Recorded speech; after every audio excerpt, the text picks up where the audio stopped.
আজকে আপনাদের দেখাবো মালা মাছ দিয়ে বেগুনের সুন্দর একটি তরকারি রান্না করার রেসিপি। কড়াইতে পরিমাণ মতো তেল দিয়ে দিলাম।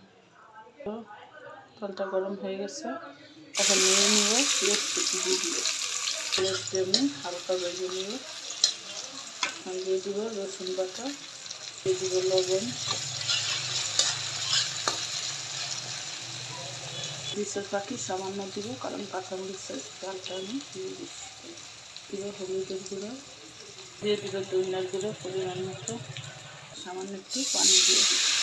মশলাটা কষানো, এই যে মশলাটা ভালো করে কষিয়ে নিই।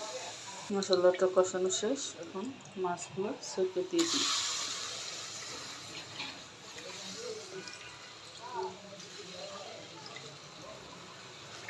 সবগুলো মাছ আমি দিয়ে দিলাম।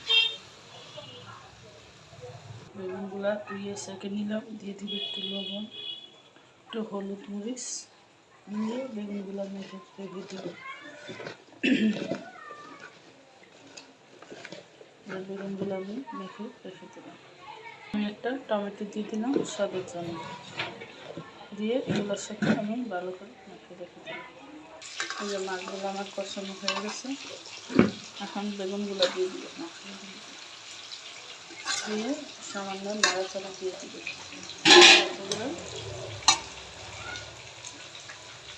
মাছগুলো বেগুনে না 4-5টা কাঁচামরিচ দিয়ে দিলাম।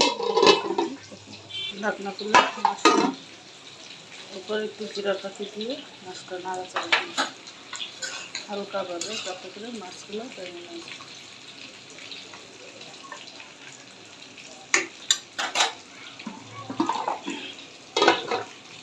ঢাকনা খুলে মাছটা নাড়াচাড়া দিয়ে দিব, দিয়ে ধনিয়া পাতা দিয়ে দিব, দিয়ে হালকা এভাবে